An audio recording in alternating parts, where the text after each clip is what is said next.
Hey guys, we are live. Hello and welcome to the show. We're live on 16 out of 17 channels. Everything looks good for now, but that can change at the drop of a hat with this total horrible connection that I have. But let me just see. We're going in at 500. Let's take it down to 400. Okay, let's just do that. Hey Debbie. Hey Enoch. What's up, buddy? How are you? Good to see you both. I was just watching a 1999 video from the drummer from the Branch Davidians, David Koresh, in the Waco, one of the survivors. I was listening to his first-hand account of David Koresh and what it was like there and what the raid was like. And boy, oh boy, when they did that Netflix special, they must have got his account, because it's like watching that movie, man. His account, it's pretty dead on to that movie. You know, I think they used him for a lot of their source material. Yeah, it's wild. What's even wilder, when you watch the 1999 recount, I mean, you watch this man speaking in a bookstore, at a book signing, you realize that all the things that you hear all the podcasters talking about today about how corrupt the government is, this guy already knew. And he was warning us way back in 99, you know,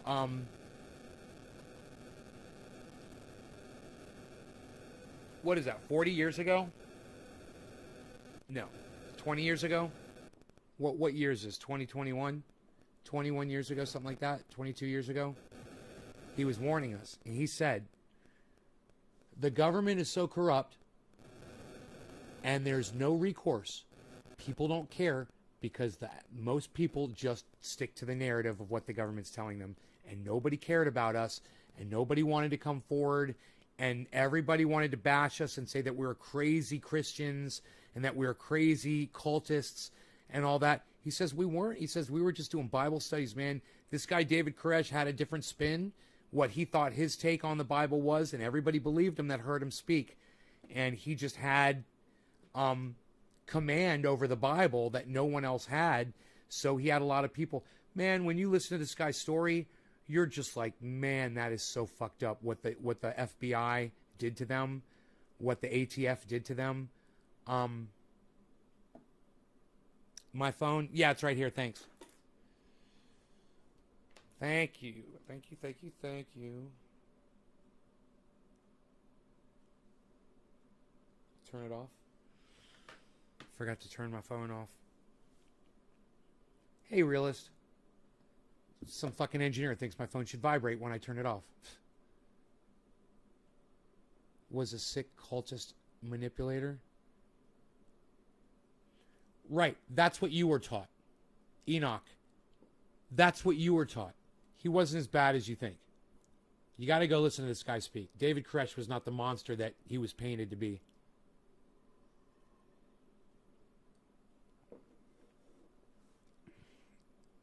No, he didn't think he was Jesus, man. These guys are all subscribing to what the fucking... You guys are a bunch of FBI fucking narrative totes, you know that? You guys are carrying water for the FBI. You realize that? Go listen to this guy, all right, before you go shooting your mouth off in here to tell me what kind of a person David Koresh was. This guy knew David Koresh better than anybody. David Koresh recruited him. So go listen to this guy before you start shooting your mouth off, acting like you think you know who David Koresh was. You don't. Trust me, you don't. They weren't fair to him when they painted a picture of him. You need to listen to this guy speak. You know?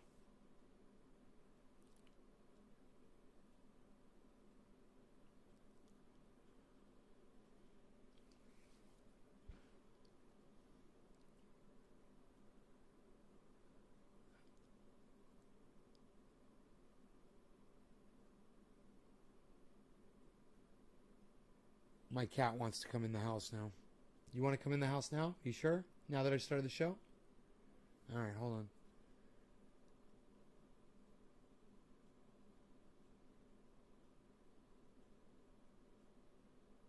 Look. Since none of you are going to engage me in conversation, and I don't know why, I'm just going to go ahead and I'm going to let you see what I just saw, okay? You guys can hear it from the drummer himself. If you guys, any of you guys saw the Netflix, Koresh, or what was it called? Was it called Koresh or was it called Waco? Did you guys see Waco on Netflix?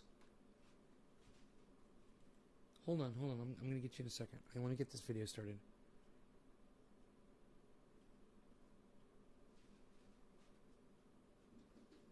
I know. Hold on. All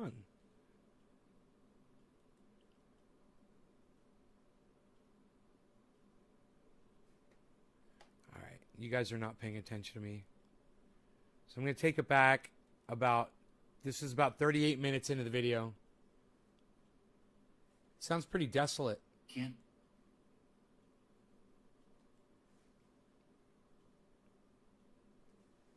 make us out to be the racist that they would have liked to have made us out to, Ben. And some of the reports came out that there was racial issues and tensions going on, which was not true.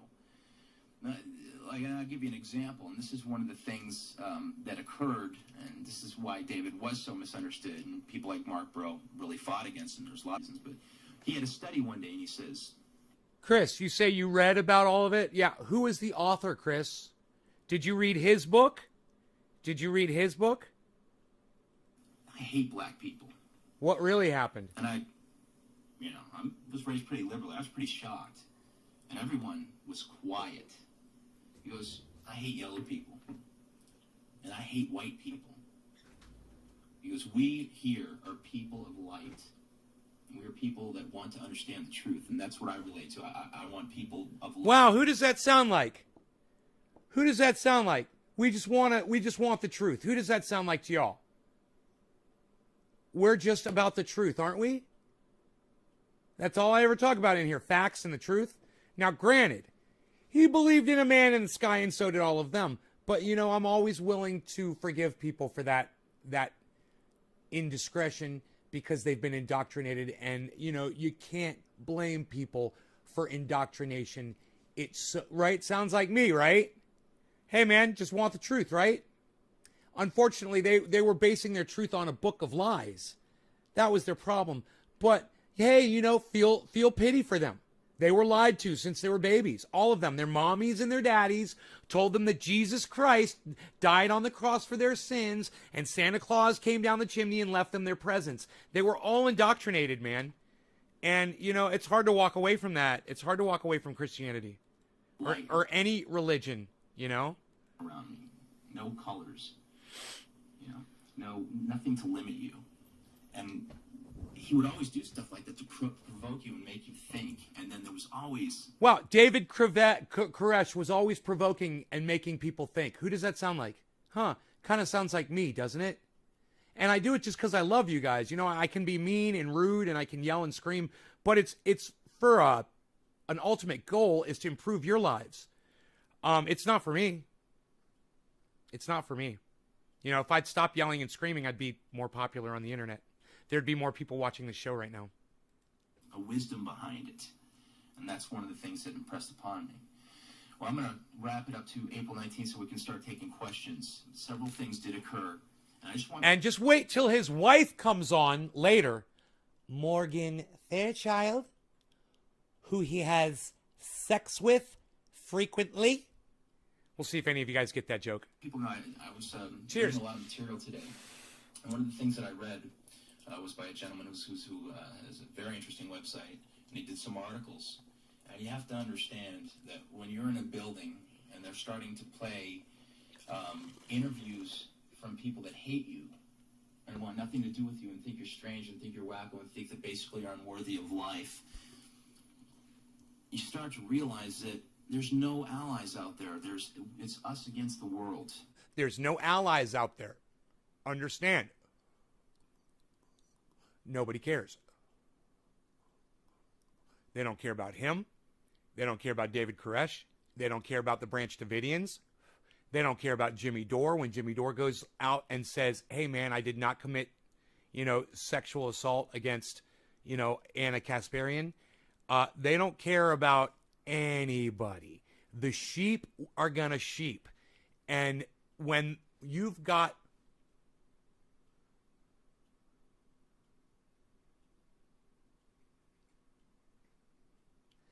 Enoch, you don't know the whole story, bro. You think you do, but you're not. Enoch, where are you getting your story from? Where are you getting your information from, bro? Why don't you tell me?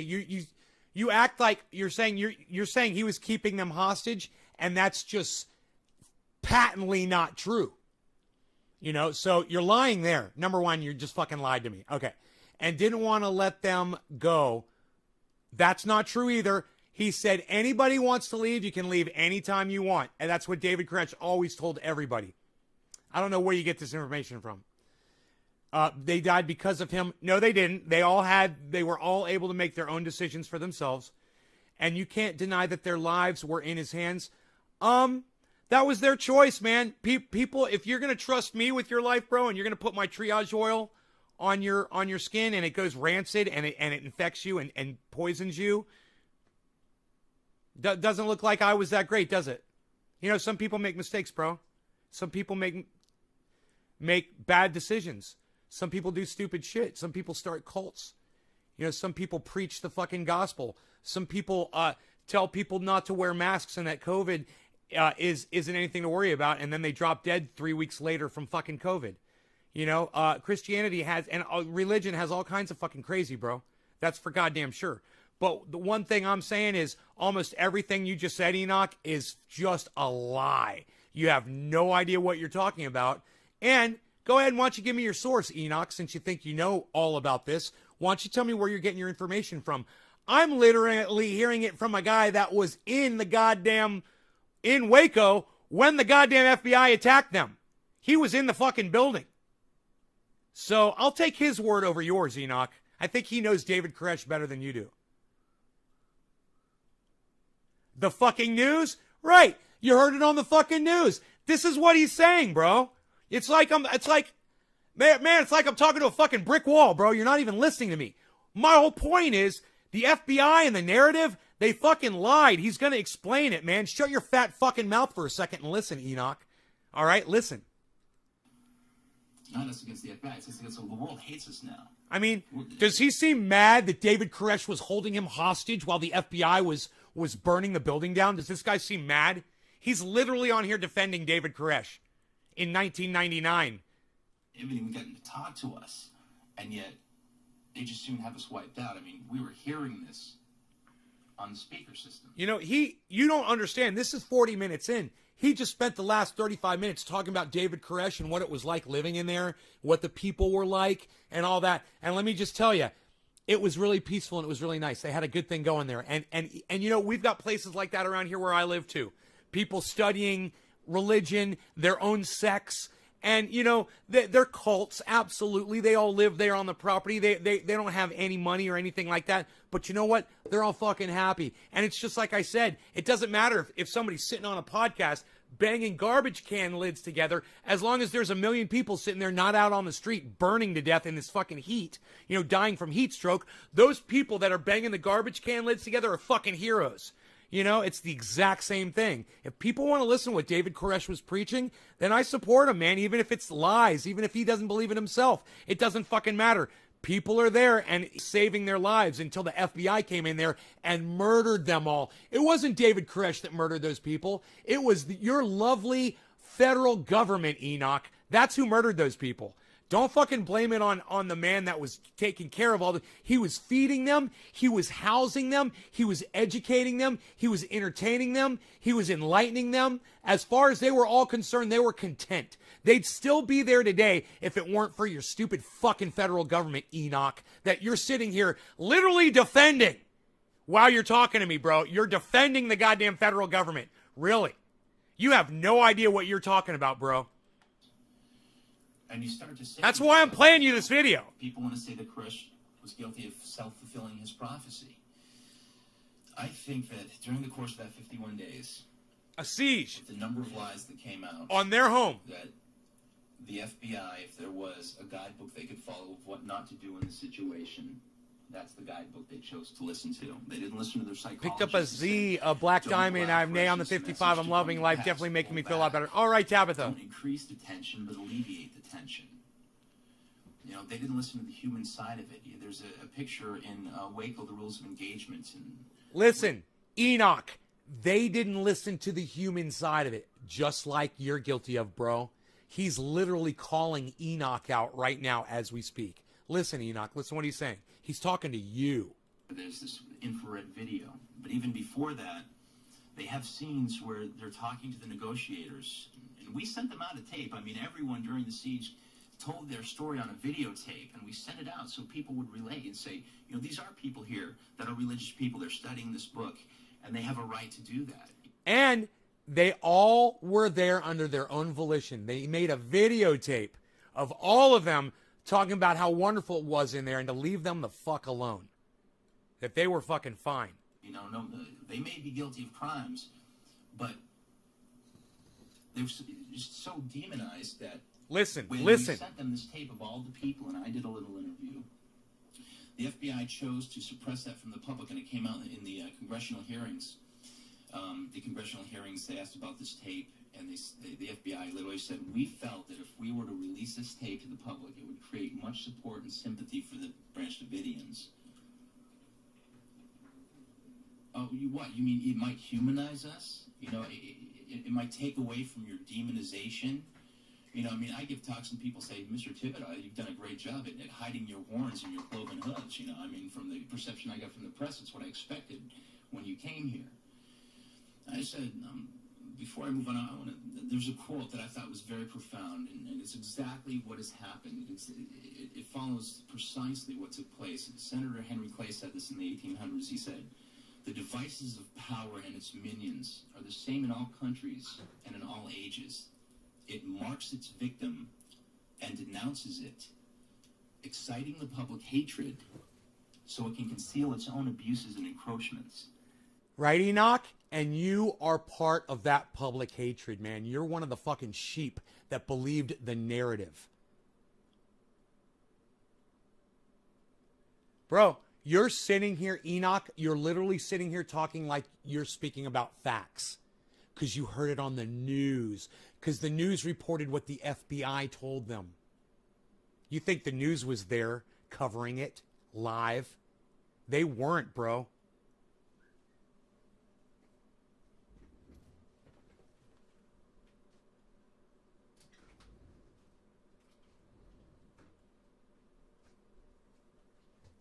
You know, they wouldn't let anybody inside. They wouldn't even take the tape that they sent out and play it for people.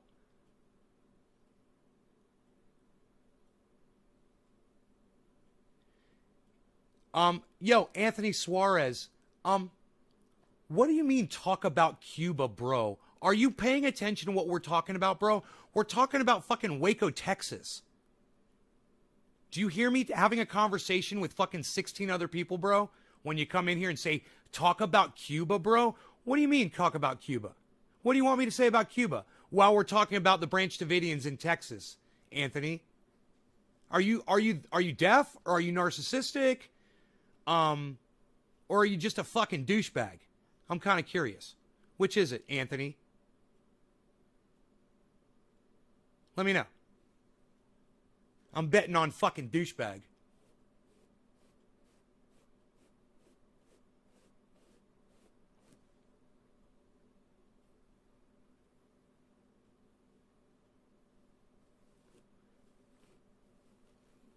You need to understand, these people fucking loved him. These people loved their leader. They fucking loved him. They didn't question him. They loved him. And anything he said, they just believed it was because he proved it to them, because he was proving things in the Bible supposedly to them that nobody else could do. And, you know, he was just really good at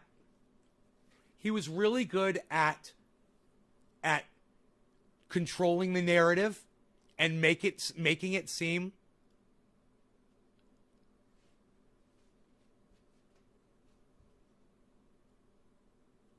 Yeah, Anthony, I couldn't give a fuck about Cuba. I don't give a fuck. I'm not talking about that shit right now. I'm talking about something totally different. I mean, come on Cuba Wednesday, bro. All right? This is Texas Monday. Should be Texas Tuesday, shouldn't it? A day early. This is Hey, 420. It's Texas Tuesday, a day early. Yeah, you know, we like to talk about Texas on Tuesdays. Like to tune in to Nays Garden and possibly check out if he's doing a bong rip or dabs. And today it looks like he's reaching for the bong. Over here at InfoWars and, of course, PrisonPlanet.com, you can get all the finest dabbing utensils that you will find anywhere on the planet. Also at naysgarden.com. You're going to want to check that out, too.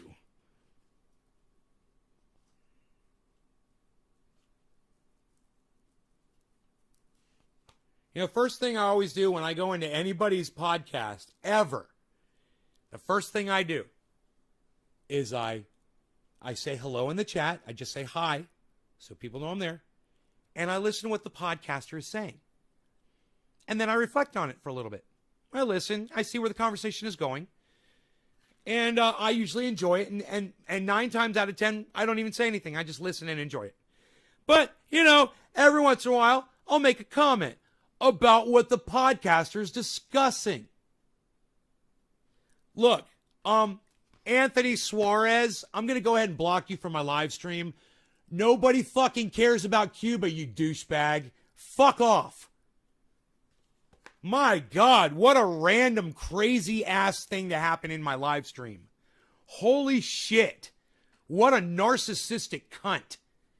Get the fuck out of here, you fucking prick. You want to go outside, bees? All right, it's hot. 91 degrees. Go, bees. Go on. Good boy. He's like, don't rush me. All right, happy 420, everybody. Remember your very first bong hit.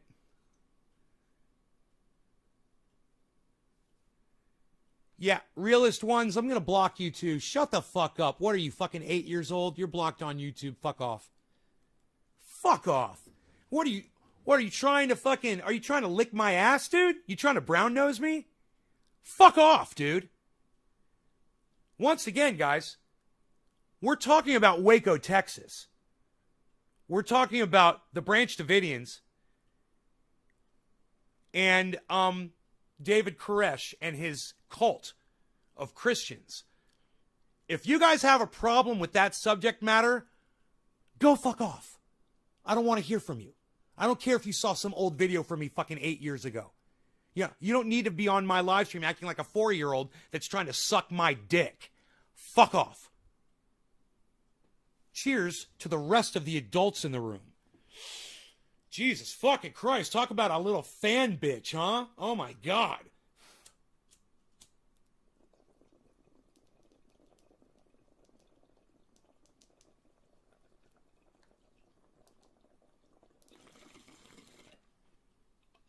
You know, I ignored you the first time you said it because it was stupid the first time you said it. And the second time you said it, I blocked you and called you a cunt because it was still stupid.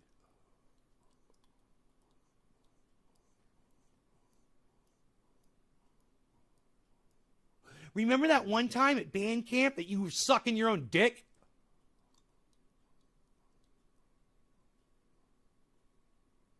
What are you, a memberberry, motherfucker?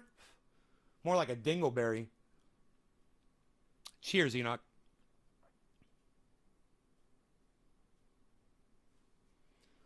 Warren Hauser. My warehouse money hasn't come in yet, Warren Hauser. Give me a second about that warehouse money. Give me 1 second.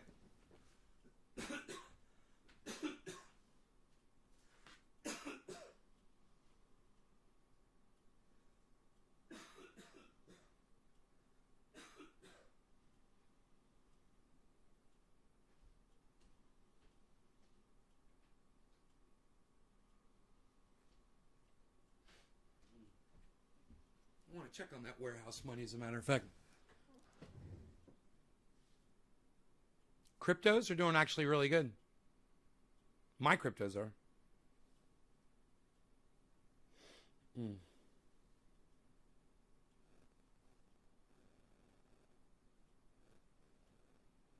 Douchebags. To fucking log into my phone, right? Engineer. Alright. What is today? The 12th? Might be a little early. Yeah, today's the 12th. We'll see. We'll see what comes in.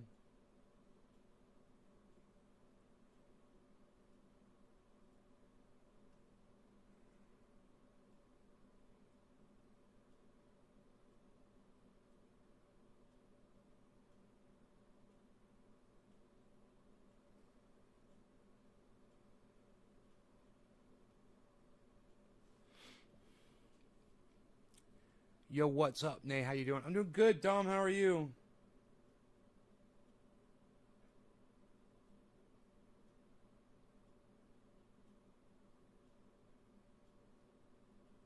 Oh, shit. Look at all these emails that just came in.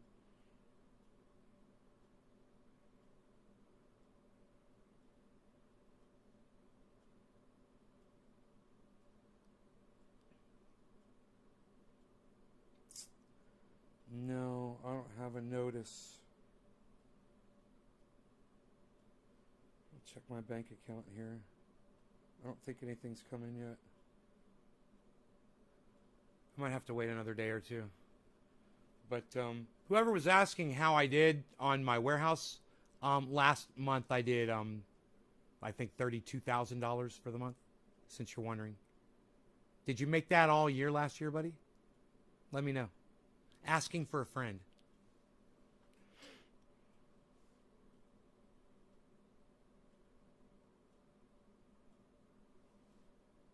Oh. And take a puff with me. Danimal D86. Okay.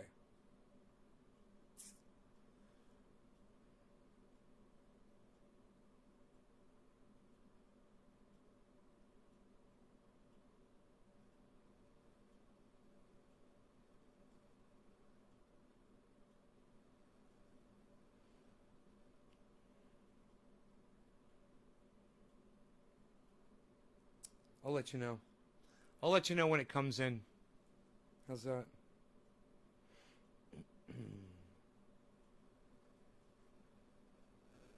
Watch, the phone's going to vibrate one time because I turned it off. Fucking stupid.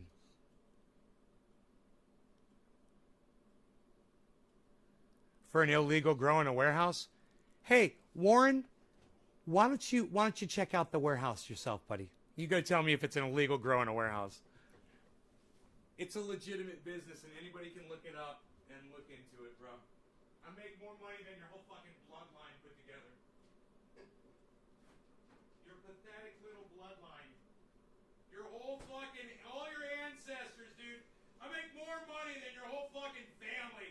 All your aunts and uncles and your cousins, your brothers, your sisters, mom and dad, everybody. Grandparents, I make more money by myself than your whole fucking bloodline, dude. You know, and your little poor ass comes in here.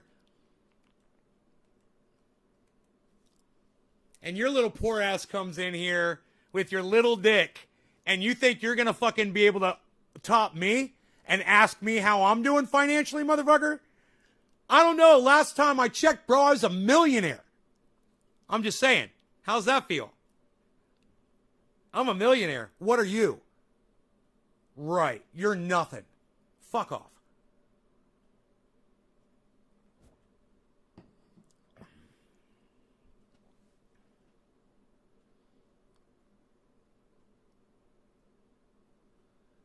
George Williams? Oh, is that you, George, that said that? What was your name that I fucking blocked your fucking little mouthy ass? The realest one? Okay, George Williams. Hold on a second. Psst. Fucking George Williams.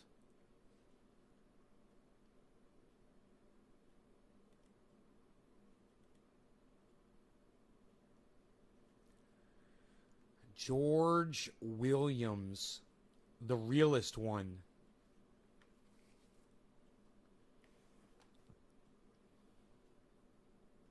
What a short little block list. Tiny little block list. Kai, you are comfortable and retired. Many people would love to live your life. Yeah, some people are jealous just because I block them from the live stream. So they come in here and they whip their little dicks out. And then I gotta flop my big fat cock on the table, and they piss off. It shuts them up quick. It's so I can get on with my day, you know? And, hey, you want to see my fucking credit score? How about that?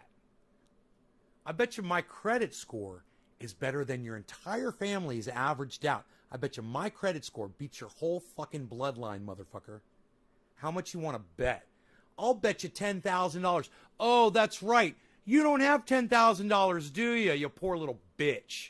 And, hey, man, for those of you out there who don't have $10,000 to throw down on a bet right now, I want you to know, I'm not talking to y'all, because y'all didn't come in here acting like a little troll cunt, like the other one did. So just know, I'm not addressing y'all. Don't take it personally. Cheers, guys.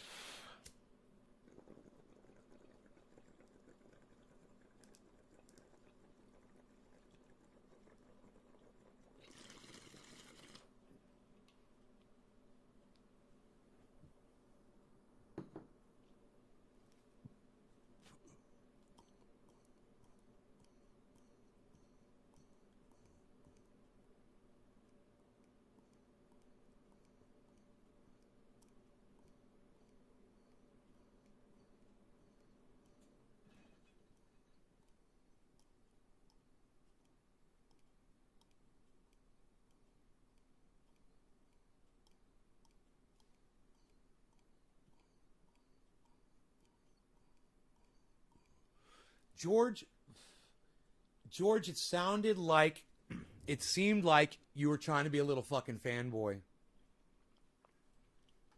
Hey, Nay, how about that time you did your first bong hit in the fist bong, and it was the first bong hit ever, and you called that girl, right, George?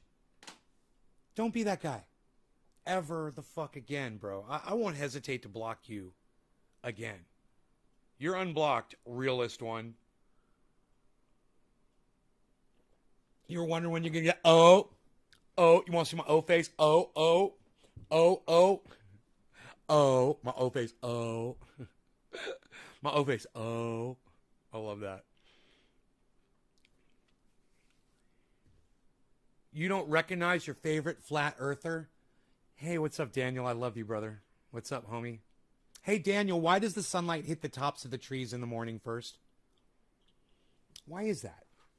Why does the sun only hit the tops of the trees in the morning first, Dan? Daniel, can you tell me that? Why does the sunlight only hit the tops of the trees, not the whole tree? They're not bathed in light. As the sun rotates over the flat earth and the sun bathes the entire tree with light as it comes over, why does only the tippy top of the tree light up? Isn't that kind of weird? It's almost if there's something blocking light from the rest of the tree.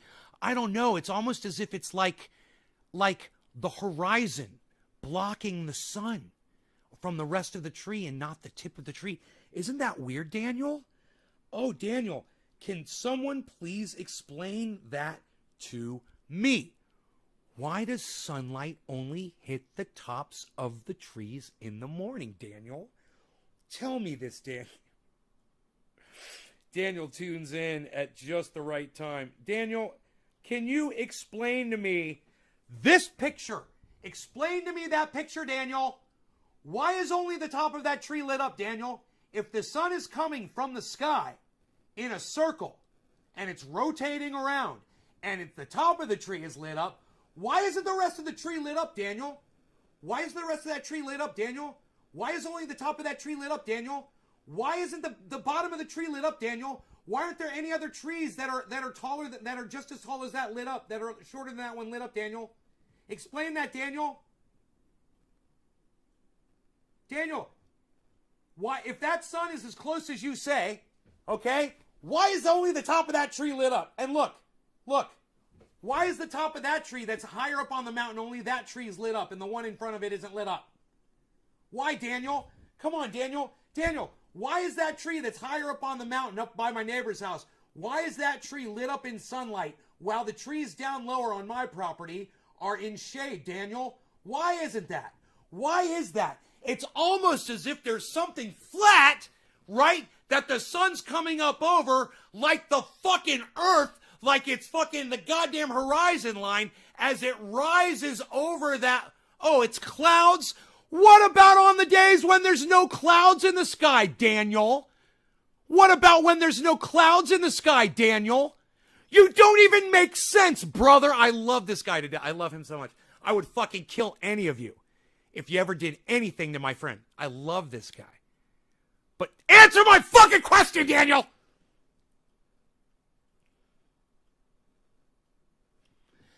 Answer my question, Daniel. Why is the tippy top of that tree in the background lit up? And none of the other trees are lit up yet, Daniel. Isn't that weird, Daniel? Isn't that weird, Daniel? Why is that, Daniel? I don't know when the pic was taken. I do. It's when the sun, just as it was coming up over the horizon, Daniel, that's when it was taken. I took it in the morning. I took that picture in the morning as the sun was rising. As the earth was rotating and exposing more of the planet to the sunlight that was 90 or 80 million miles away, bro.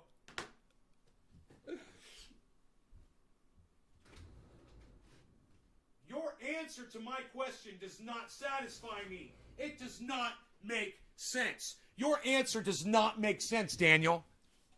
Your answer that it was a cloudy day does not make sense.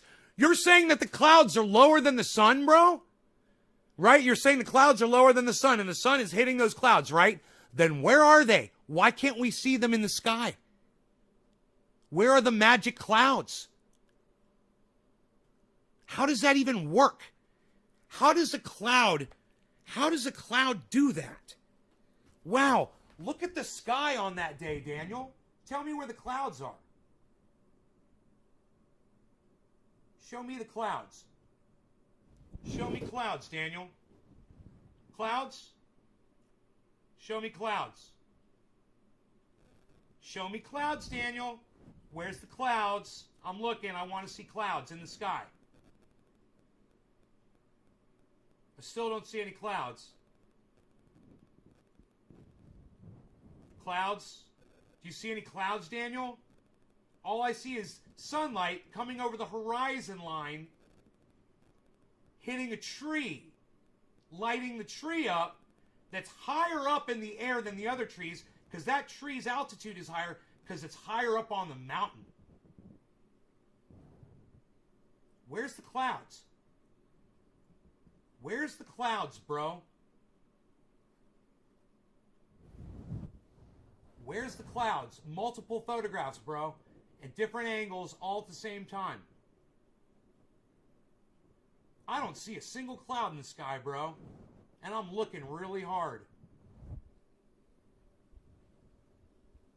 Clouds?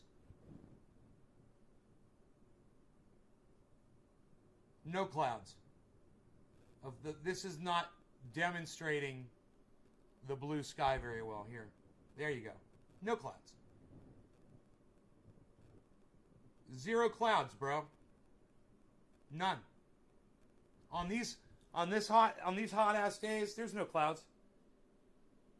The sun comes in at an angle. There are plenty of days with clouds on one side of the sky. Bro, there's no clouds. This is several sides of the sky. You can see I actually took pictures at different trees. You can see I covered the whole sky, man, from the backyard. There's no clouds. And the sun is coming up. The sun's coming up over there. And I'm taking the picture this way towards the sun. These pictures are taken towards the sun. You realize that, right?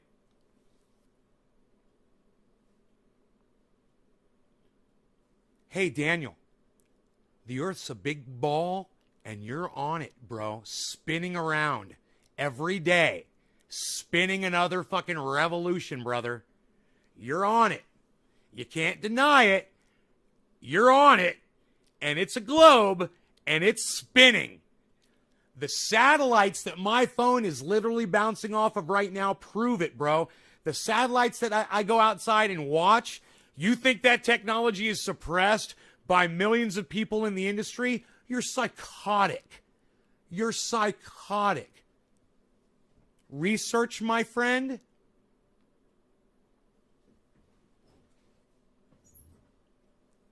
I love you, Daniel. I love you.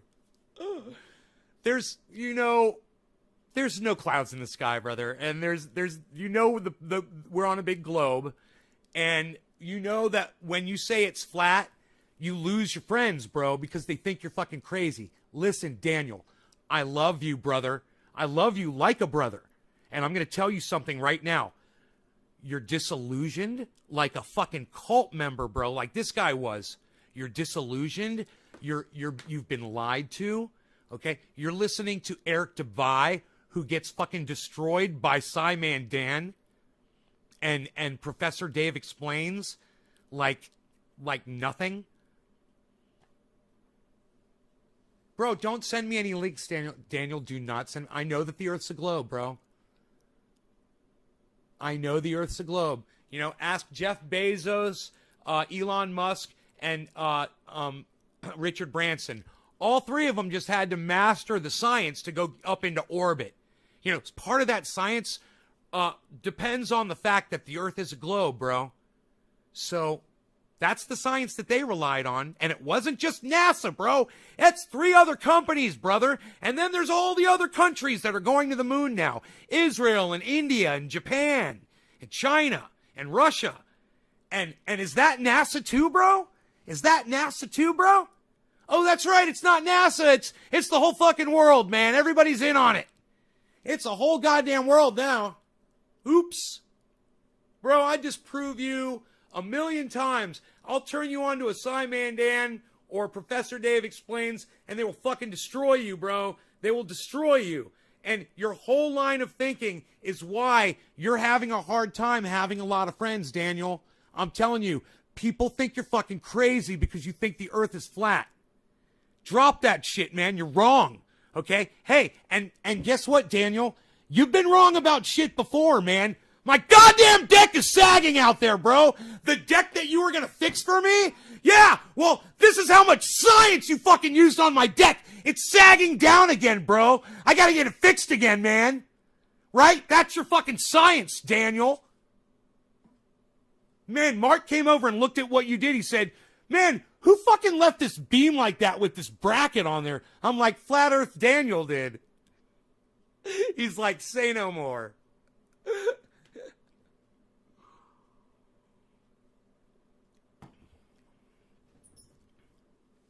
Whoever this little 2 Truth Fox 82 is, yeah, no, actually, I'm a block cunt.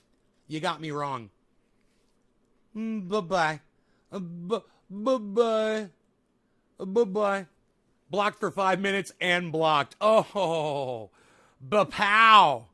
Ba-pow. The chat was moving so fast. That was awesome. I love it. Same. Okay, Flat Earth is no different than the Bigfoot shit. Same. Denying science because they're bored and too lazy to read. Round. If the Earth is flat, why is Nay's deck round? We've never been to the moon. Watch a documentary called Astronauts Gone Wild. Danimal, I love you, bro. Of course we've been to the moon. Bro, we went to the moon before you were born, and that's why you don't like it. You weren't alive when we went to the moon, bro. You weren't alive. I was. I was a little baby. My dad took me outside and held me like this, and we watched the rocket go up to the sky, man. We watched it with my mom and my sister. We literally, and then we went back inside and watched it on TV. It's one of my first memories. I was like 1.5 years old, bro, and I remember that shit. It's one of my first memories. You know my first words were? Look at the moon. My first words were a phrase. 4 words. My first word was 4 fucking words. Look at the moon. You know, I bet your first words were "ba ba," you know, or some shit that didn't make sense. I had to jump on you when I was fucking out the womb, son.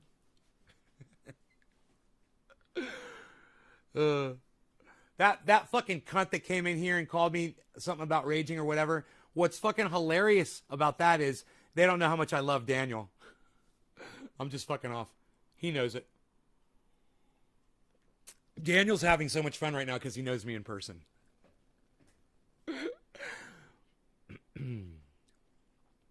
International Space Station is live on YouTube. No, that's all CGI video, bro. Right, Daniel? Right? The International Space Station live on YouTube right now. That's all CGI video. Danimal, that is really a movie. Seriously, if the Earth was flat, gravity would be too, so Nay's deck wouldn't sag in a round formation. It would settle flat as a ball. Yeah, Daniel. Daniel, if there's no gravity, it's buoyancy and you said, what did you tell me? It's density and buoyancy. Well, come fix the density and buoyancy on my sagging deck, Daniel. Oh, and by the way, I'm still picking up the rusty nails you left around my fucking jacuzzi area, bro. Thanks for that, too. You guys want to see all the rusty hardware that Daniel left around my goddamn jacuzzi? I saved it all. It's more than a handful, Daniel. So if your work is any kind of a commentary on your belief system, bro, I wouldn't fucking be trusting your belief system for shit. And I definitely wouldn't be hosting a party and having 20 people standing on that goddamn deck right now.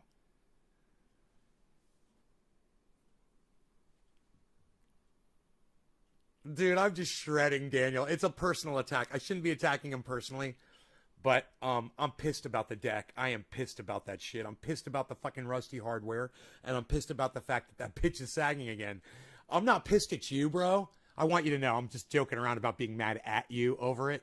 I know you tried and you had your friend here, your two friends, and you guys, you did the best you could and you fixed it for then and it worked for a while.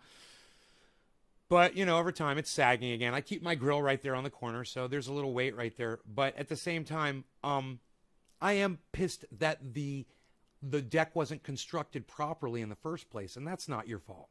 You know, there was rot in that beam. That's not your fault, Daniel. You fixed that. You cut that off. You put the new beam on there. You painted it and shit. You know, you did a lot of good. Absolutely. Don't get me wrong. Daniel did some really good over here. Besides that, he's done a lot of other really good things for me. He knows that. But just so everybody knows, I mean, that rusty hardware shit, though, bro, that's for real. You left that shit all over. You guys pulled those rusty nails out, and you just threw them down on the ground. You didn't come back with a magnet or nothing, bro. I raked up my pebbles the other day in that area. I couldn't believe how many rusty nails were down there. I was like, man, somebody could have really gotten fucked up.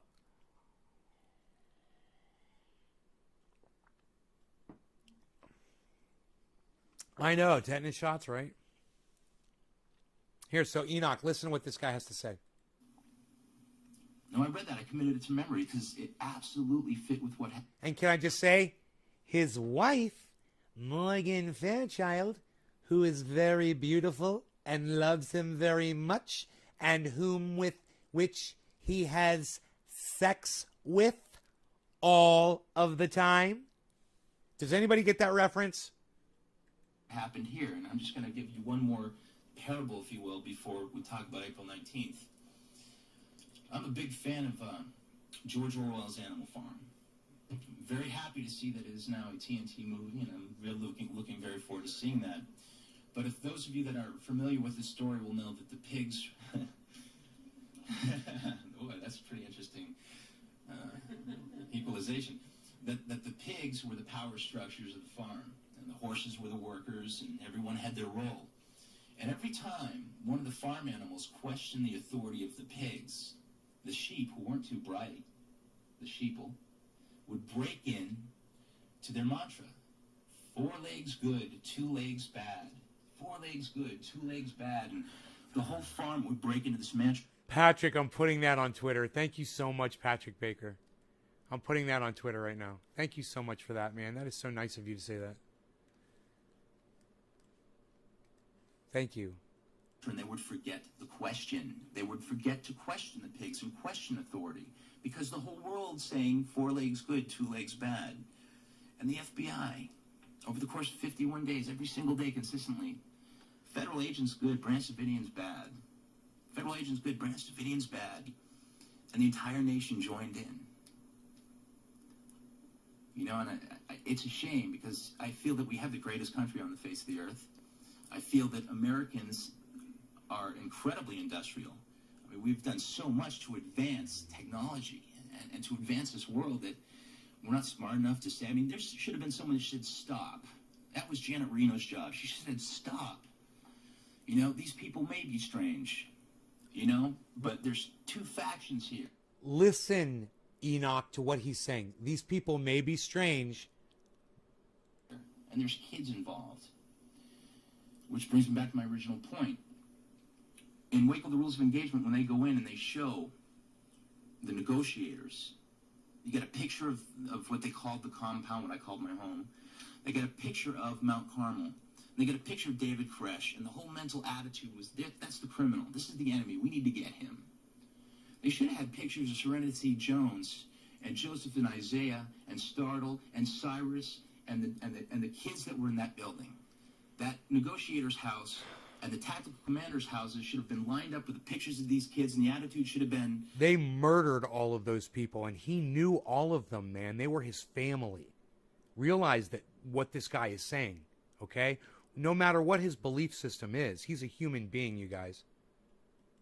This is an innocent child. We need to do whatever it takes to get them out of there. And if it means speaking Koresh's language and not, you know, chastising him in the media and getting 2 theologians in that are willing to work with us, like James Tabor and Phil Arnold, who Koresh wanted to get his manuscript out to, then that's what we got to do. I think it's unfortunate that in such a brilliant nation that the ball was dropped, that we lost sight of that, and people are dead now because of it. You know what, I'm not going to talk about April 19th because I want to open up to questions. I know we're running out of time, and I know that someone's going to ask me about it, so we'll get into some really juicy stuff there. Someone thinks it's a good idea over there to have a flickering picture over there at YouTube. Some engineer thinks that's a good idea to have a flickering picture. It's going to go at national, so if you have a good question, stand up and face the camera and make sure everyone can hear you. Yes, sir. The point you just made about the protection of the children, shouldn't that have been a 2-way street? I mean, shouldn't the rights of the children been, or the obligation of protecting the children been considered from the Davidian standpoint as well, in terms of, good point. Well, maybe we should drop this, maybe we should put the children's safety ahead of our principles. It's a good point. Go ahead and surrender for the sake of the children. In their minds, that home was the safest place for those children. That's where their parents were. And that's where their school was, and what the fuck were they supposed to do? Send the kids off to fucking, you know, to foster homes? That's a very interesting question. It's a very deep question. I know it's one that most Americans had on their minds during the course of the 51 days. There's a couple things that I think you need to understand. Number one is when a tank drives through your living room, you tend not to go out to those people that are assaulting you. When they start setting up speaker systems, you know, you tend to incorporate as a group and say, this is my family. But I think the more important issue is that 18 people, including men, women, and children, did exit during the 51 days when negotiations were going good. And Koresh had one negotiator he liked a lot, and he kept asking for him. They pulled him off. And he's basically a Christian guy. He wanted to help. He really did. And Koresh had a great deal of respect for him. They pulled him off. During the course of 51 days, they went through, I think it was 19 different FBI negotiators. You can't establish a rapport. You can't build a relationship with someone while that's going on. 19 different negotiators. Why didn't they show that in the movie on Netflix? They could have done that in 19 seconds. They could have done that scene in 19 seconds. Literally, 1 second per negotiator, and ended on the 20th second on the last one, and kept going with the movie. And they chose to not show you so people like Enoch would believe the narrative that these were bad people. So when those 18 children, well, men, women, and children, several of them children, exited the building, one of the things that they did is They left with some of the parents stayed in, some of them didn't. The kids that exited left with very specific instructions. We had very specific dietary rules. We didn't want our kids out eating candy bars and running around like kids of the world, if you will. We believed that. Wow, they didn't want their kids eating sugar. What do you know? What do you know? Don't eat fucking sugar. Oh, I get to show my belly again. I get to show my belly again. What? Ladies.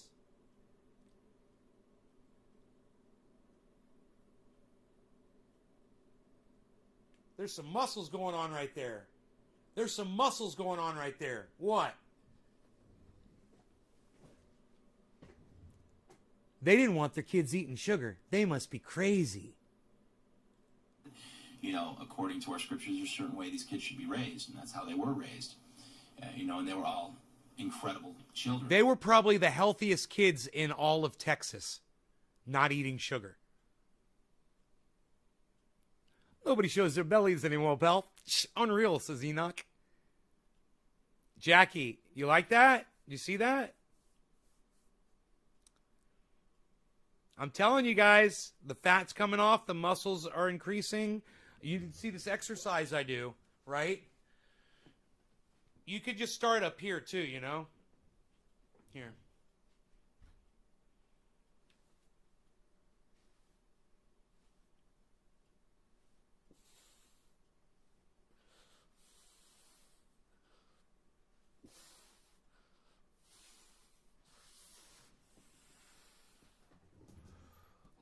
Lost a load of weight. Congratulations. It's not easy. John C. Flaherty Jr. Yeah, it is easy. It's really easy. You're lying to my whole audience saying it's not easy in all caps. That's bullshit, bro. It's been so easy. It's been the easiest thing I've ever done that was worth anything in my entire life. This is way easier than anything else I've ever done. It's easier than learning how to play guitar or piano. This is easier than learning how to grow fucking cannabis. It took me, it's still learning that shit. No, this is way easy. Are you fucking kidding me, John? It's not easy in all caps. Please. Very bright. They helped each other. It's easy. They could sit still. That's why I show you guys how fucking easy it is. Wreak havoc. So the point I want to make here is that the FBI sent us in a videotape. I need to breathe. And in the videotape, they had the kids drinking soda pop, eating candy bars, watching movies, and maybe the mothers wouldn't have this. Okay, I'll breathe. Remained inside, and the fathers remained inside. We're very upset about this videotape, and they called the FBI. Thank God Billy is here. He's going to get this reference. Hey, Billy, his wife's coming on later. Wait till you hear her side of shit. Morgan Fairchild, who is very beautiful, and his wife, whom he has sex with very, very often. Let me know if you get the reference, Billy. Nobody fucking else did. I've done it. That's the third time now in the show that I've done that. Through the only one phone line that we had. And they said, you guys are going expressly against the rules that we set out when we sent our children out. I don't want my kids raised that way. What are you doing? Why are you doing this? That's number one. Number two, I spoke to a woman. Her name was Julie Martinez, who became a very, very close friend of mine. And Julie had several children that died in there. Yeah. She had... Yeah, of course. Of course, John Lovitz from Saturday Night Live. They called him the compulsive liar or something liar. And he used to always lie about his wife, Morgan Fairchild. You see that he looks like John Lovitz, right? That's the joke. He looks like John Lovitz. Nobody else got it, Billy. Nobody else got it. He looks just like John Lovitz, by the way. Todd. Mutton chops. 5 kids that died, and she died as well. Look, he's even got... And Julie came to me one night during the siege in tears. He's even got the fucking 1990s wings, bro. He's got the fucking John Lovitz fucking wings. I said, what is wrong? She goes, I just got off the phone with the FBI. And they made it sound like if I were to leave here, and I don't know what words the FBI used with her, but I know her reaction. I know she was in tears, and she said, they made it sound like if I were to leave this building, I would never see my kids again. They made me feel so cheap. and degrading and dirty for even being there with David and the people in the midst of the siege. So you got parents that have a...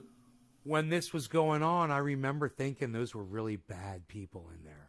I remember watching on TV and going, that's a cult. They're really bad. That's what they were saying. They were really bad people and that they had children in there and they weren't letting their children out. That fucking narrative, dude. They were just spinning bullshit.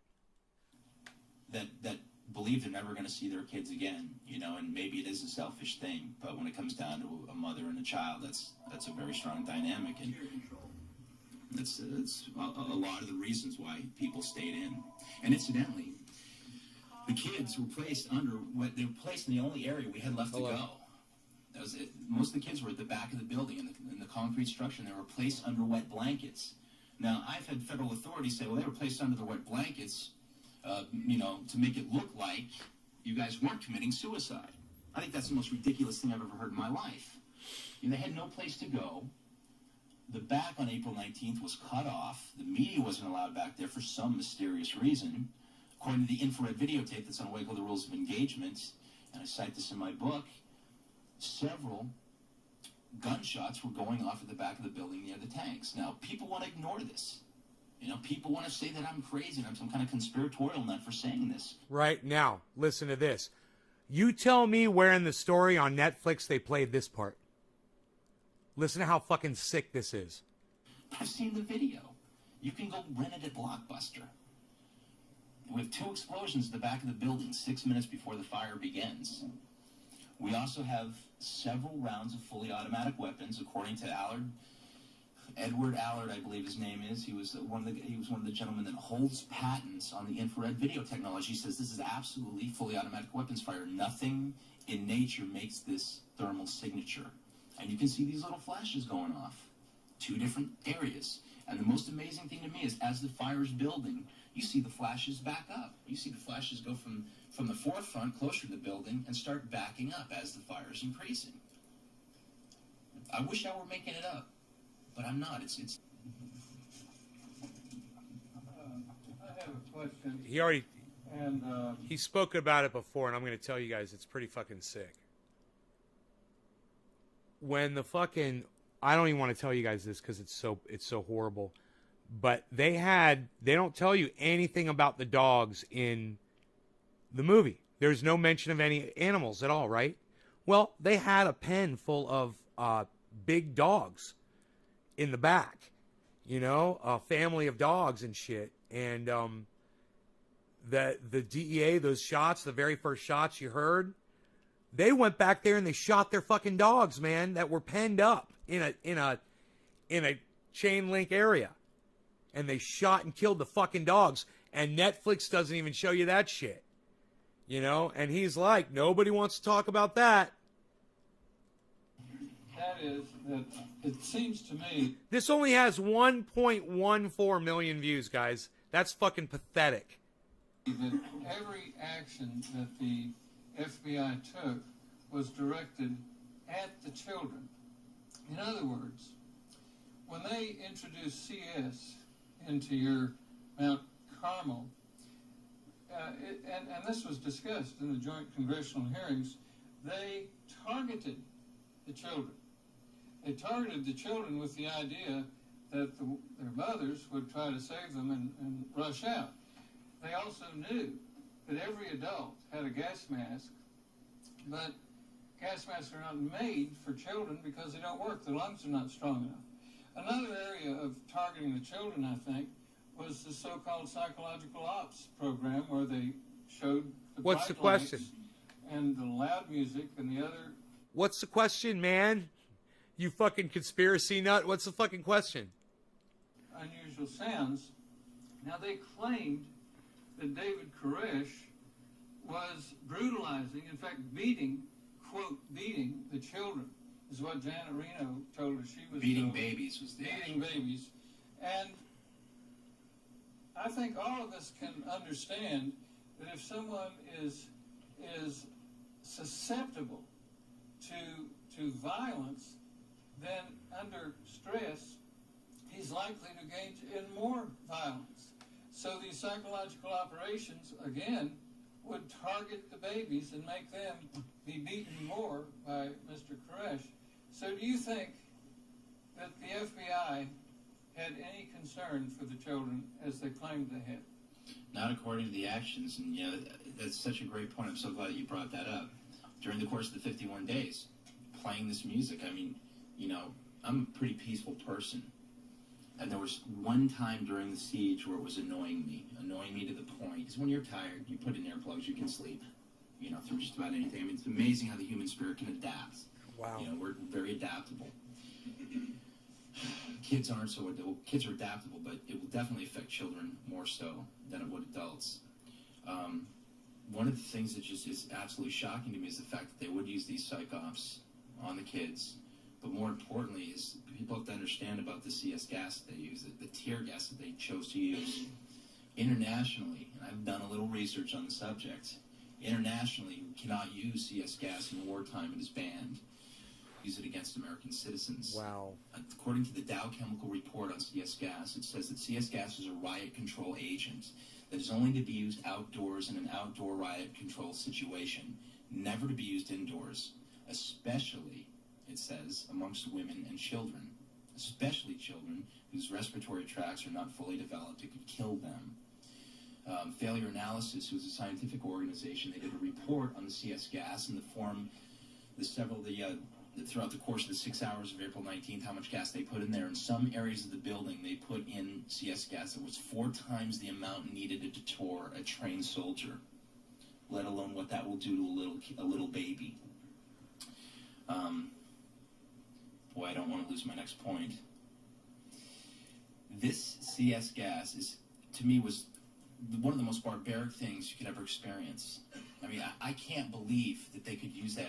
And Joyce Sparks, who was the individual who was in charge of the state investigation against Koresh and the child abuse issues, had come out to the property with the sheriff's department and Koresh knew Jack Harwell, the sheriff of Waco. We had worked with law enforcement in the past. We invited the ATF. We didn't go looking for them. They made it sound like we went looking for them, like we had some plan. She said in an interview that she urged the FBI not to do the CS gas plan, to wait them out on the 7C manuscript, urged them, and said, well, basically, should I get my team ready? And they said, no, don't worry about it. One time, don't worry about it. What were they planning? One time during the negotiation, they were asking how many fire extinguishers we had in there. And did a report, said, we have 2 fire extinguishers in the building. And the FBI negotiator said, well, it's about time you buy some fire insurance. I mean, this might, go figure. Which brings me up to my next point real quick. Another interesting, terrible tragedy that occurred a few months before our attack, and that, of course, is Randy Weaver and what happened to his family in the middle of Idaho, in the middle of the side of a mountain. And without getting too detailed, I just want you to know the mentality of these people. And this is what happened. This absolutely, it came out in the trials for his case. Right, His George? son, Sammy, thank you, was shot. His dog started barking. They went down. A marshal shot the dog. Sammy shot at the marshal. He ran back, and one of the marshals shot and killed him. The next day, Randy Weaver put his dead son in the shed next to the house and was walking to the main building, and FBI sniper Lon T. Horiuchi, who was one of the only people that has been left on the lawsuit. We have a civil case against the government. All the people we're going after has been thrown off, except Lon T. Horiuchi, who was an FBI sniper that was there that day. Lon T. Horiuchi gets Vicki Weaver on his sights. Now, he starts opening up on Kevin Harris and Randy as they're running into the house. Vicki's got the door open. She's got her baby in her arms, and Lon T. Horiuchi from 200 yards away with a high-power scope shoots her in the face. She falls forward with the baby in her arms. Now, in the trials, during that particular case, it was asked, Mr. Horiuchi, didn't you know from 200 yards away that this woman had a baby in her arms? And he said, no, I thought it was a firearm, so I shot her. Now, I've talked to snipers I've talked to people that have been in the military. Anyone here in the military? Was in the military? 200 yards away, do you know what you're shooting with a high-powered scope? That's all I want to know. Yes, you do. This gentleman's waving his head yes. There's several people from all over this country that I've spoken to have told me the same thing. He knew what he was shooting. But here's the key. The next day, they had speaker systems set up in that little debacle as well. The next Dude, day, if 200 yards, he could see her face in that scope, he could definitely see what she was holding in her hands. That is so fucked up. the negotiators or someone from the FBI got on the horn. They said, Randy, what's Vicky going to make you for breakfast this morning? I mean, that... Yeah, Dominic, right? And we've already heard the goddamn narrative. Now let's hear it from the actual witness that was inside the fucking building living with them. All right? Let's hear it from the guy who the whole fucking movie was based on. Let's hear from that guy. All right, Dominic, shut the fuck up. That's unfathomable to me. That our federal authorities, our servants, people that under the Constitution have taken an oath to serve the American public could do that to anybody. I don't care if he's a fascist or a racist. He has certain rights. This guy was never on trial. I don't want to get too far off. I just want you to realize that this kind of stuff happened to us all the time during the course of the 51 days. The FBI agents would moon us. The women would be looking out of the windows and they'd be mooning us and sticking their middle finger up at us. I mean, it's just, I'm so sick of anybody just fucking coming in here and talking shit. Two sides to each story. Hey, bro, you're defending the goddamn United States federal government, Dom? That's not a fucking story. It's a lie. That's not two sides. It's the government lying and the actual story from a witness. Yeah, don't fucking defend the fucking federal government, bro, please. It's not two sides. Yeah, well, shut the fuck up and listen then, Dom. Don't say two sides to each story. Fucking be quiet and listen then, man. Or contribute something that's worth contributing, man. Please. Federal government? Yes, sir. Everybody, including Enoch, has already heard all the fucking lies. All right? I don't want to fucking hear it anymore. Two sides my dick.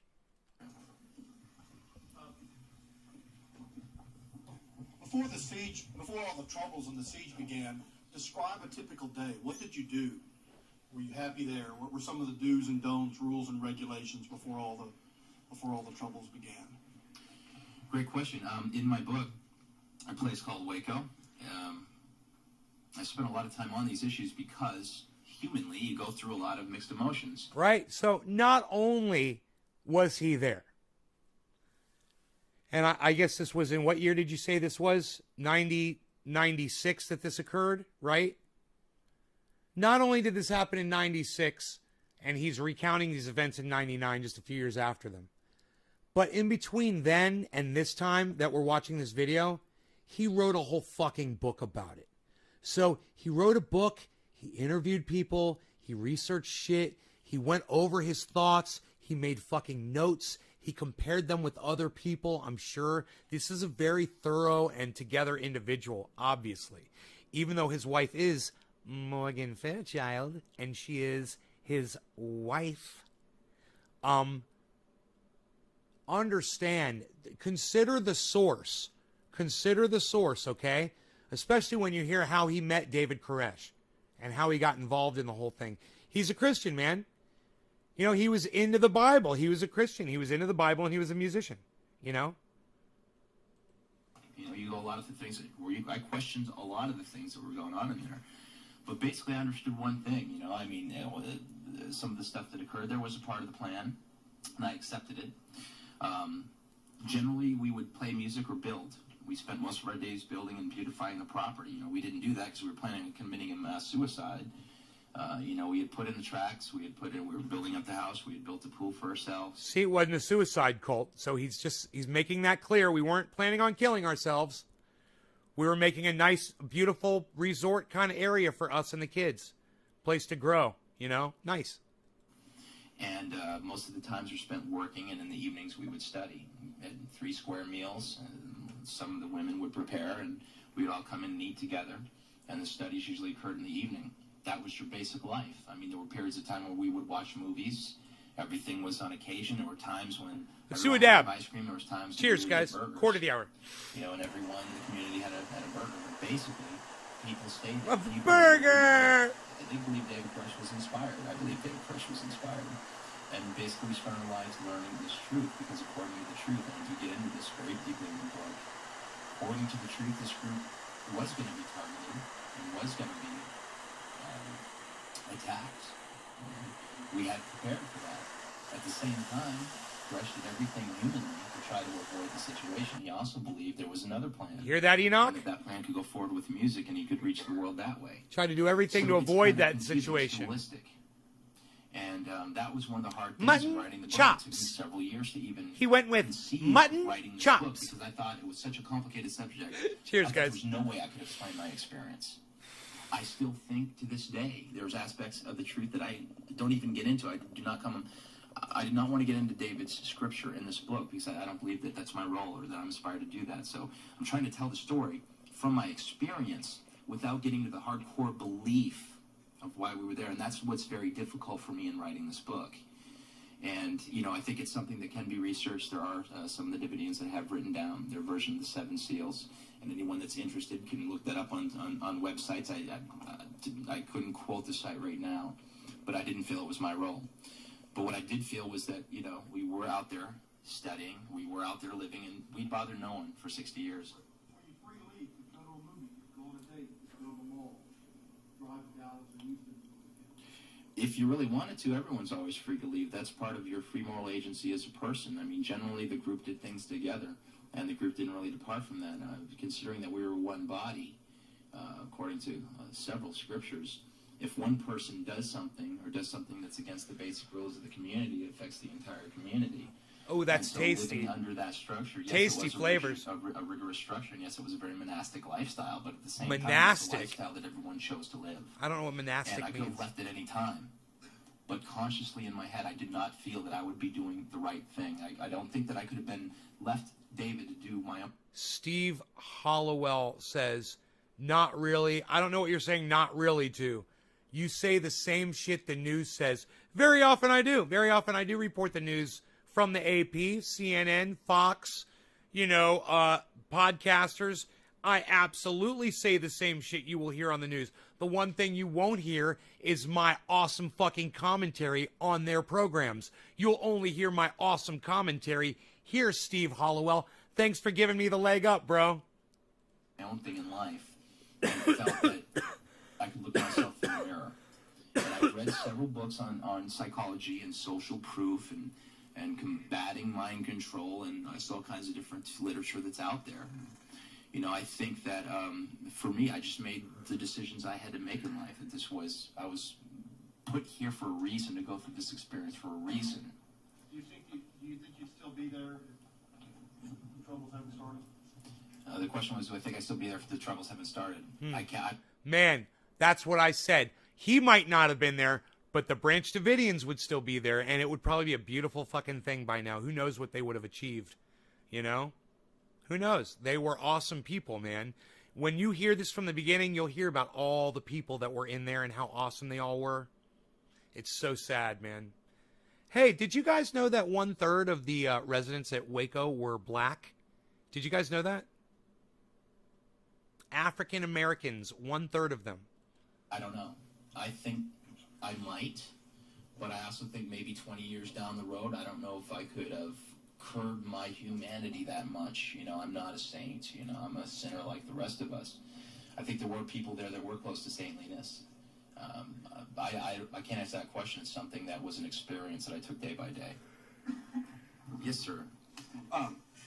Alex Jones, a local radio talk show Oh, host, yeah, he's talking about me here. Issue Alive too. Excellent. Long before this latest. This is 1999. Coming out. I was very He's serious getting an back then. effort right now to rebuild the church on the property up there. Do you have anything to do with that, or are you planning on going back? And who owns that property now? Great question. I'm glad you brought that up. Something that I was going to get into. But the rebuilding of the church on the ground where all these people died and all these atrocities took place, I think it's a beautiful thing. And the fact that so many Texans... What a fucking nugget of information I just found on this fucking 2016 upload from a 1999 video. What was it that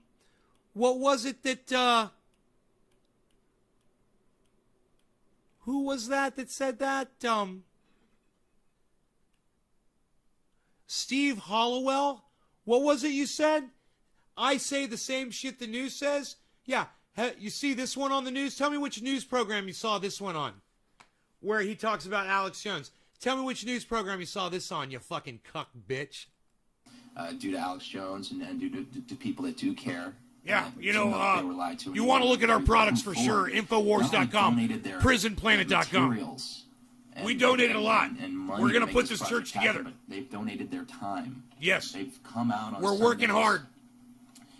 and they've helped to rebuild this church so we can have a standing monument, a sanctuary. That's nice, man. Out there, Alex, not only for Alex people Jones. to study, but as a symbol that the human spirit will endure, and we are adaptable. And as long as you hold on to your purpose in life or your sight, you don't lose touch with that, with what you consider to be God, and what you consider to be right for you, that you can overcome. You know, those people didn't die in vain, and I think it's just so amazing to me, especially in Texas here, because I mean, how much demonization was there here in this state during the whole thing? I mean, I came out of there, and I remember standing in front of the grand jury, and I felt mentally raped. The last thing I wanted to do was stand before 18 people that lived in Waco that looked at me like I was the biggest freak they ever saw in their life and didn't believe a word I said. That was the most uncomfortable situation I've ever been. I've been CS gassed, and that was a little more uncomfortable than the CS gas, frankly. And I got to tell you, man, I believe this guy. I listen to this guy, and I'm really good at just listening to people and judging character. I think I'm a really good judge of character. First time I heard Vouch, I was like, no. I listened to this guy, and I was fucking riveted. And I was riveted because he's fucking telling a personal, honest account. You know, he's being honest. And that just comes out in somebody, you know. When someone's being honest with you, you can feel it, man. You hear it in the way their voice is conveying the message. You see it in their body language. You see it in their eyes. And you can sense it, man, you know. So it's incredible that people have come forward, and every Sunday they go out there and build. It should be done the next couple months. And if anyone that would like information on the building of the structure, they can go to www.infowars.com to get that information. You know, And you're also- going to want to go to you're definitely going to want to go to infowars.com, like my friend and fellow survivor here from Waco is definitely telling you. You're going to want to check out infowars.com. You're probably going to want to check out prisonplanet.com as well, too. Alex Jones and due to people You know, this is a great shout out for the show here. We're going to go ahead and zoom in on this. Not only donated their materials. This is very important. Our products are the best products on the internet. You're not going to find water filtration any better. On Sundays. You know, our Super Male Vitality product, Build this church so we can only have at a half monument, strength. It is so ultra potent. out there, not So only for the people ultra to study, potent. but as a symbol that the human spirit will endure, and we are adaptable. And as long as you hold on to your purpose in life or your sight, you don't lose touch with that, with what you consider to be God and what you consider to be right for you, that you can overcome. You know, those people didn't die in vain, and I think it's just so amazing to me, especially in Texas here, because I mean, how much demonization was there here in this state during the whole thing? I mean, I came out of there, and I remember standing in front of the grand jury, and I felt mentally raped. The last thing I wanted to do was stand before 18 people that lived in Waco that looked at me like I was the biggest freak they ever saw in their life and didn't believe a word I said. That was the most uncomfortable situation I've ever been. I've been CS gassed, and that was a little more uncomfortable than the CS gas, frankly. So it's incredible that people Cheers to come that, forward, Enoch. come forward, and every Sunday they go out there and build. It should be done the next couple months. And if anyone that would like information on the building of the structure, they can go to www.infowars.com to get that information, and also www.rebuildthechurch.com, and that's one word. And I just really appreciate everything that everyone's done. One of the goals I have for my website, which is a place called waco.com, is to put the CS Gas report and put all this information, the warrant on there, so people can read it for themselves. But also, and I should have done this years ago, and frankly, I was not proactive. Why don't you talking about the news now, not the old shit, Eddie Luke? Because this is about today. This is about American imperialism. This is them practicing imperialism on their own fucking people, bro. Do you understand, Eddie? This has everything to do with today. I'm sorry that you didn't pick up on that, brother, but I tried to make that clear before when I literally said it's amazing what this guy says and how pertinent it is to today. It's almost as if he was propheticizing. Propheticizing, is that the right word? Propheticizing. He's like a fucking prophet, bro. He's talking about the government and how you have no recourse. When the government wants to clamp down on you, they create their own narrative. And then all the Enochs of the world, all of the people out there that hear that narrative, they subscribe to it. The news tells them that and reinforces it. And people think that the Branch Davidians were fucking psychos that were abusing their children. You know, they were doing crazy shit or whatever the fuck. Before. It took me a lot of time to go through everything that I had to go through in this and then finally come out on the point where I could say, okay, let's take them on. You know, it's gone far enough. If my friends are in jail, I could be in jail. Not that I did anything wrong, but I could be in jail just for political reasons. And I want someone out there fighting for me. So what I want to do is start a petition to get the guys out of jail. I mean, come on, people. You know, we can let terrorists go and free them for political reasons, but 7 innocent people that are in jail, and the jury, you know, I'm sorry, Mr. Establishment, Mr. Clinton, Mr. FBI, whoever wants to criticize me on this one, the jury said if they had seen all the evidence that the judge had suppressed from them, everyone would be released. Everyone, the judge wants a retrial. You know, people like Edward Allen Stone